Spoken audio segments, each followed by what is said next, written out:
അപ്പോൾ നമ്മുടെ ഇന്നത്തെ വീഡിയോയിൽ നമ്മൾ കാണിക്കാൻ പോകുന്ന ഒരു സ്പെഷ്യൽ കേരള മഷ്റൂംസിനെ കുറിച്ചാണ്. ഒരു ജനറൽ ഇൻഫർമേഷൻ വെച്ചിട്ട് 1000-ന് മുകളിൽ മഷ്റൂം സ്പീഷീസ് ലോകത്തിലുണ്ട്. പക്ഷേ അതിൻ്റെ അതൊരു 1-2% മാത്രമേ നമുക്ക് യൂസ് ചെയ്യാൻ പറ്റുള്ളൂ. ബാക്കിയെല്ലാം തന്നെ ടോക്സിക് ആയിരിക്കും. ഇത് നമ്മുടെ കേരള നേറ്റീവ് ആയിട്ടുള്ള ഒരു എഡിബിൾ വൈൽഡ് മഷ്റൂം സ്പീഷീസാണ്. ഇതിവിടെ ലോക്കലി അറിയപ്പെടുന്നത് വെള്ളാരം കൂൺ എന്ന് പറഞ്ഞ പേരിലാണ്. ഇത് 1-2 എണ്ണമായിട്ടല്ല, ഇത് ഒരുപാട് ഒന്നിച്ച് ഒരു ഏരിയയിൽ തന്നെ ഉണ്ടാവും. നമ്മുടെ വെളുപ്പാങ്കാലത്ത് തന്നെ മഴയും ഇടിയും ഉള്ള ദിവസങ്ങളിലാണ് ഇത് ശരിക്കും പറഞ്ഞു കഴിഞ്ഞിട്ടുണ്ടെങ്കിൽ ഉണ്ടാവുന്നു എന്ന് പറയപ്പെടുന്നത്. ആ ഒരു സമയത്ത് തന്നെയാണ് കൂടുതലും നമ്മളും ഇത് ഉണ്ടാവുന്നത് കണ്ടേക്കുന്നത്. അതിൻ്റെ ഒരു സയൻറ്റിഫിക് റീസൺ എന്താണെന്നറിയില്ല. അതുപോലെ തന്നെ ഇതിൻ്റെ ഒരു സയൻറ്റിഫിക് പേരോ അല്ലെങ്കിൽ ഒരു ഇംഗ്ലീഷ് നെയിമോ അതൊന്നും തന്നെ നമുക്കറിയത്തില്ല. നെറ്റിലിത് കേരള മഷ്റൂം എന്നും പറഞ്ഞിട്ടാണ് കൊടുത്തേക്കുന്നത്. കൂടുതൽ ഡീറ്റെയിൽസ് ആണെങ്കിൽ നമുക്കറിയത്തില്ല. പിന്നെ ഇത് യൂഷ്വലി പറമ്പിൽ കൂട്ടമായിട്ടുണ്ടാവുന്ന ഒന്നാണ്. അതുമാത്രമല്ല 1-2 മണിക്കൂറുകൾക്കുള്ളിൽ, 2 മണിക്കൂറല്ല, ഒരു 4-5 മണിക്കൂറുകൾക്കുള്ളിൽ ഇത് ചീഞ്ഞു പോവുകയും ചെയ്യും. അപ്പോൾ അത് നമ്മൾ വെളുപ്പാങ്കാലത്ത് തന്നെ എഴുന്നേറ്റ് നോക്കി അത് ഉണ്ടെങ്കിൽ പറിച്ചെടുക്കണം. അപ്പോൾ ഈ വീഡിയോയിൽ ആദ്യം കണ്ടത് കൂണിൻ്റെ മുട്ടാണ്. ഇത് അത്യാവശ്യം നല്ല വിടർന്ന കൂണാണ്. പക്ഷേ ഇതിൻ്റെ അകത്ത് മഞ്ഞപ്പൊടിയുമായി കാണുന്നത് നമ്മുടെ മഞ്ഞപ്പൊടിയാണ്. മഞ്ഞപ്പൊടി ഇട്ടേക്കുന്നതാണ്. അത് ഇട്ട് വെച്ചില്ലെങ്കിൽ പെട്ടെന്ന് ചീത്തയാവാൻ സാധ്യതയുണ്ട്. ഈ ഒരു പാകത്തിൻ്റെ മുകളിലേക്ക് ഇത് പതുക്കെ ചീഞ്ഞു തുടങ്ങും. അതുപോലെ പ്രാണികൾ മൊത്തം കൺസ്യൂം ചെയ്ത് തുടങ്ങും. ഇത് നമുക്ക് ആ ഉണ്ടായി നിൽക്കുന്ന വീഡിയോ എടുക്കാൻ പറ്റിയില്ല. അത് ഇനി എപ്പോഴെങ്കിലും കിട്ടുകയാണെങ്കിൽ എടുക്കാം. ഇതിപ്പോൾ ഫാമിൽ ഉണ്ടായി കഴിഞ്ഞപ്പോഴേക്കും അവർ പറിച്ചെടുത്തേക്കുന്നതാണ്. അപ്പോൾ ഈ വെള്ളാരം കൂടിന് ഒരുപാട് ഹെൽത്ത് ബെനിഫിറ്റ്സും ഉണ്ട്. ലൈക്ക് ഇത് ഭയങ്കര ന്യൂട്രിയൻ റിച്ച് ആണ്. ആൻറ്റി ഓക്സിഡൻസ് ഉണ്ട്, വൈറ്റമിൻ ഉണ്ട്, മിനറൽസ് ഉണ്ട്. അപ്പോൾ ആൻറ്റി ഓക്സിഡൻസ് ഉള്ളതുകൊണ്ട് തന്നെ ഇത് ഇമ്മ്യൂണിറ്റി ബൂസ്റ്റ് ചെയ്യും. ഇതിലുള്ള ഫൈബർ കണ്ടൻ്റ് ആണെങ്കിൽ ഡൈജസ്റ്റീവ് ഹെൽത്ത് ഇമ്പ്രൂവ് ചെയ്യാൻ സഹായിക്കും. പിന്നെ ഇതിൻ്റെ അകത്ത് അടങ്ങിയിരിക്കുന്ന പൊട്ടാസ്യം പിന്നെ ഫൈബർ തന്നെയും ഹേർട്ട് ഹെൽത്ത് ഇൻക്രീസ് ചെയ്യാൻ സഹായിക്കും. ഇതൊരു ലോ കലോറി ഫുഡ് ആയതുകൊണ്ട് തന്നെ വെയിറ്റ് മാനേജ്മെൻറ്റ് നല്ലതാണ്. ഇതിൽ അടങ്ങിയിരിക്കുന്ന കാൽഷ്യം, ഫോസ്ഫറസ് ഒക്കെ ബോൺ ഹെൽത്ത് ഇൻക്രീസ് ചെയ്യാൻ നല്ലതാണ്. പിന്നെ ചില സ്റ്റഡീസ് ഇതിന് ഒരു ആൻറ്റി മൈക്രോബിയൽ പ്രോപ്പർട്ടീസ് ഉണ്ടെന്ന് പറയുന്നു. അതായത് എഗൻസ്റ്റ് സെർട്ടൈൻ ബാക്ടീരിയാസ് പിന്നെ സെർട്ടൈൻ ഫംഗൈസ് ഇതിനെതിരെയായിട്ട്. ഇത് ക്ലീൻ ചെയ്തെടുക്കുന്നത് ഭയങ്കര എളുപ്പമാണ്. ഇത് നമുക്ക് മുകളിലുള്ള ആ തൊണ്ട് മാരിയിരിക്കുന്നത് പീൽ ചെയ്തെടുക്കാം. അതുപോലെ തന്നെ നമുക്ക് മറ്റേ ആ സ്റ്റെമ്മ് നമുക്ക് യൂസ് ചെയ്യാവുന്നതാണ്. അത് ഇങ്ങനെ കത്തി വെച്ചിട്ട് ഇങ്ങനെ മുകൾ ഭാഗം ഇങ്ങനെ ചുരണ്ടി കളഞ്ഞ് വെച്ച് കട്ട് ചെയ്ത് എടുക്കാം.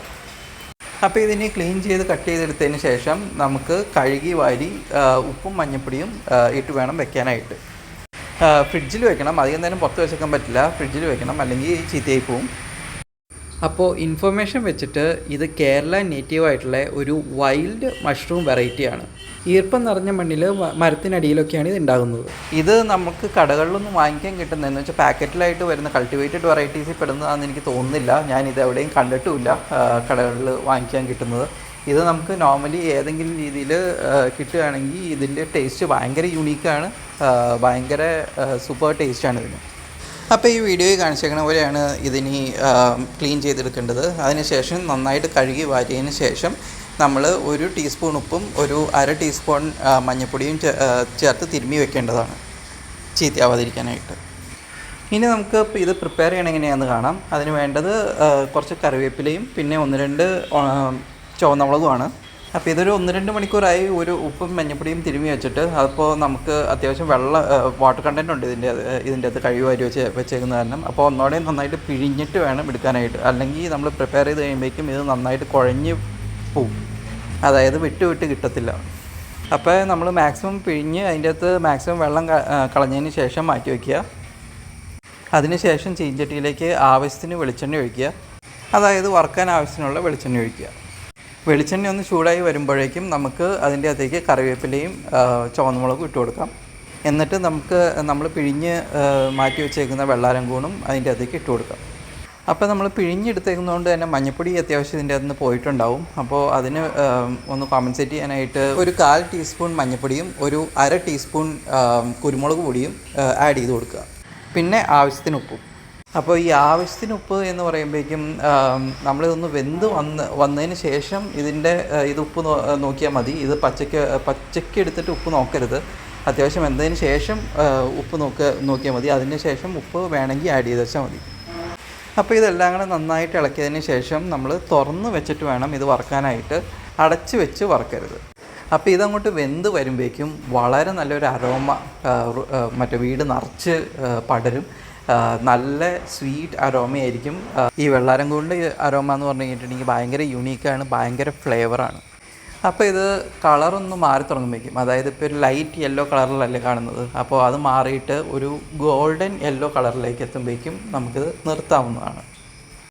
അതുമാത്രമല്ല നമ്മുടെ കേരള റൈസിൻ്റെ കൂടെ നല്ല കമ്പൈൻഡായിട്ട് പോകുന്നൊരു ടേസ്റ്റും കൂടിയാണ് ഇതിന്. അപ്പോൾ ഇത് സംഭവം റെഡി ആയിട്ടുണ്ട്.